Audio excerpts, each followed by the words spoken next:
No. Thank you, Chair. Good afternoon, Minister. I just wanted to clarify just quickly on the women and girls in sport, and with that $77 million that's in the budget papers. Was I correct in thinking that $15 million is for the community facilities and the rest of it's for Icon Park, etc.? So, yep, so $15 million. Because I know I was visiting Mr Morris's electorate, and the Mount Eliza Football Club, they have no facilities, and in fact they lost their women's football team. It had to move to Frankston because there was just no change rooms there. So they are quite desperate. And I would encourage them to apply through council. I'm sure Mr Morris or myself will let them know. No, thank you. In last year's budget, this is just referring back to my electorate, in last year's budget, 8 new courts were to be constructed at the Yarra Bend Park, and community infrastructure was to be developed in Olinda Park, and that was forecast to cost $6 million. Now, I've been told that the consultation on the courts was completed last October, yet there's still no work on those courts.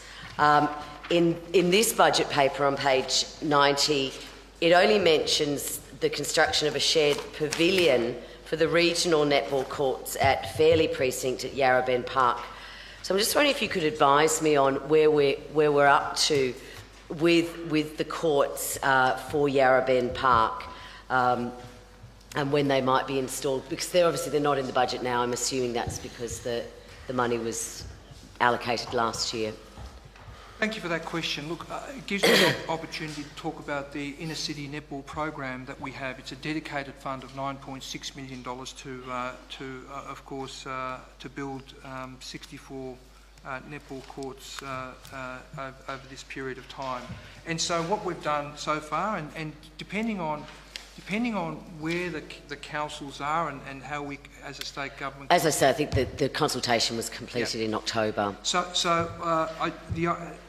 Can I just run through some of the identified, just to cross-reference, identified for new courts with up to 20 courts in Yarra City, 23 courts in Darabin, and 24 courts in Moreland are delivered, exceeding our commitment prior to 2014.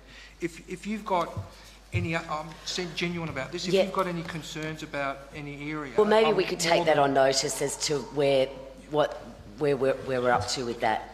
Okay, well, Nick might make a contribution to that. Certainly, 3 minutes. Just quickly, it's been delivered through Parks Victoria, the ones at Yarra Bend, and the design is just about finalised on those ones. But the Parks Victoria are delivering the asset because it's creating an asset on their books. Thank you, Mr Farrer. Following on from that, I noticed in 2016, the Victorian Government announced a new funding stream for indoor sports development. That was the Better Indoor Stadiums Fund. And it was briefly mentioned in Appendix B of Budget Paper 3 last year. It's still up on the website, but I can't see any mention of it in this year's budget. I just wonder if I've overlooked it, or